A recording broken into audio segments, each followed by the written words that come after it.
தாய் தமிழ் உறவுகளுக்கு வணக்கம். திமுக அமைச்சரவையில் தெலுங்கர்கள் என்ற தலைப்பில் இந்த காணொளியை காண்கின்றோம். திமுக அமைச்சரவையில் உள்ள தெலுங்கர்கள் என்ற தலைப்பில் இந்த காணொளியை காண்கின்றோம். 2021ஆம் ஆண்டு நடைபெற்ற தமிழக சட்டப்பேரவை தேர்தலில் திமுக ஆட்சியை பிடித்தது. திமுக தலைவர் மு.க. ஸ்டாலின் முதலமைச்சராக பொறுப்பேற்றார். தற்பொழுது அமைச்சரவையில் 34 அமைச்சர்கள் உள்ளார்கள். அவர்களில் 9 பேர் தெலுங்கர்கள். வேறு எந்த மாநிலத்திலும் இந்த மாதிரி அநியாயம் கிடையாது. கேரளாவில் தமிழர்கள் அமைச்சர்களாக முடியாது. ஆந்திராவில் தெலுங்கர்களை தவிர மற்றவர்கள் அமைச்சராக முடியாது. தெலுங்கானா மாநிலத்தில் தெலுங்கர்களை தவிர மற்றவர்கள் அமைச்சர்கள் ஆக முடியாது. கர்நாடகா மாநிலத்தில் கன்னடர்களை தவிர மற்றவர்கள் அமைச்சராக முடியாது. ஆனால் தமிழகத்தில் மட்டும்தான் இந்த அநியாயம் உள்ளது. தமிழகத்தின் முதலமைச்சர்களாக மலையாளிகள், கன்னடர்கள், தெலுங்கர்கள் பதவி வைத்துள்ளார்கள். ஆரியர்கள் பதவி வைத்துள்ளார்கள். தமிழகத்தில் 3 பேர்தான் தமிழர்கள் முதலமைச்சர்களாக பதவி வகித்துள்ளார்கள். இந்த சூழ்நிலையில் மு.க. ஸ்டாலின் அமைச்சரவையில் 9 பேர் தெலுங்கர்கள் என்ற செய்தி அதிர்ச்சி அளிக்கின்றது. முதலாவதாக தமிழ்நாடு முதலமைச்சர் மு.க. ஸ்டாலின். இவர் தமிழர் கிடையாது. இவர் இசைவேளாளர் சமூகத்தை சார்ந்தவர். இவரது பூர்வீகம் ஆந்திரா. இவர் தெலுங்கர் சமுதாயத்தை சார்ந்தவர். இவர் எந்த ஒரு பொதுக்கூட்டத்திலும் பொது நிகழ்ச்சியிலும் செய்தியாளர்கள் சந்திப்பிலும் நான் ஒரு தமிழன் என்று சொன்னது கிடையாது. மு.க. ஸ்டாலின் இவர் ஒரு தெலுங்கர். அடுத்ததாக உதயநிதி ஸ்டாலின். இவர் இசைவேளாளர் சமூகத்தை சார்ந்தவர்.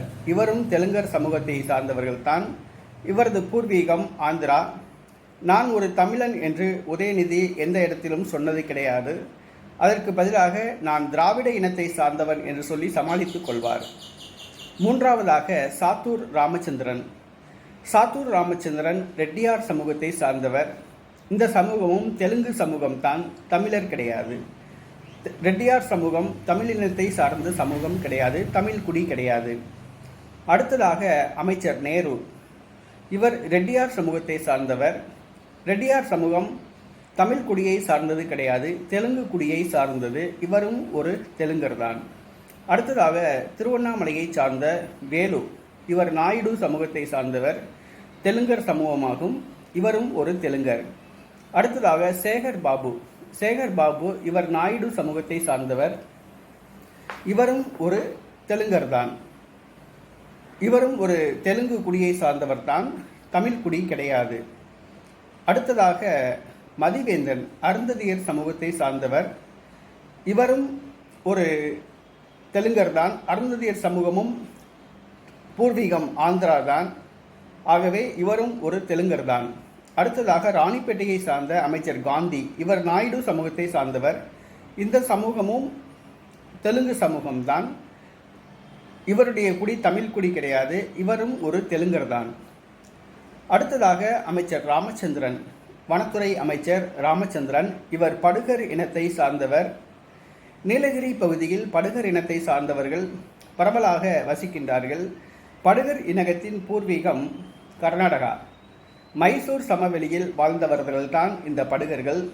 திப்பு சுல்தான் ஆக்கிரமிப்பின் போது அவர்களிடமிருந்து தங்களை காப்பாற்றிக் கொள்ள நீலகிரி பக்கம் குடியேறியவர்கள். ஏறத்தாழ 200 ஆண்டுகளுக்கு முன்பு குடியேறியதாக கூறப்படுகிறது. ஆகவே தமிழக அமைச்சரவையில் 9 பேர் தெலுங்கர்களாக உள்ளது மிகவும் அதிர்ச்சி அளிக்கிறது. அதாவது தமிழக அமைச்சரவையில் 26% பேர் தெலுங்கர்கள். மொத்தம் உள்ள 34 அமைச்சர்களில் 9 பேர் தெலுங்கு சமுதாயத்தை சார்ந்தவர்களாக இருப்பது அதிர்ச்சி அளிக்கிறது. இந்த மாதிரி அநியாயம் வேறு எந்த மாநிலத்திலும் கிடையாது. அடுத்ததாக உதயநிதி அமைச்சரவை, இன்பநிதி அமைச்சரவையில் தற்பொழுது தெலுங்கர்கள் மட்டும்தான் அமைச்சர்களாக உள்ளார்கள். உதயநிதி, இன்பநிதி ஆகியோர் முதலமைச்சராக பதவியேற்கும் பொழுது மலையாளிகளும் அமைச்சரவையில் இடம்பெறலாம், கன்னடர்களும் அமைச்சரவையில் இடம்பெறலாம், வடமாநிலத்தை சார்ந்தவர்களும் இடம்பெறலாம், பீகாரிகளும் இடம்பெறலாம், ஒடிசா மாநிலத்தை சார்ந்தவர்களும் இடம்பெறலாம். வெளிநாட்டை சார்ந்தவர்களை கூட அமைச்சரவையில் இடம்பெறலாம். ஆச்சரியப்படுவதற்கு ஒன்றுமில்லை. தமிழர்கள் எப்பொழுது விழித்துக் கொள்ளப் போகிறார்கள் என்று தெரியவில்லை. தமிழர்கள் விழித்துக் கொண்டால் தமிழ் இனத்துக்கும் தமிழ் நாட்டுக்கும் நல்லது.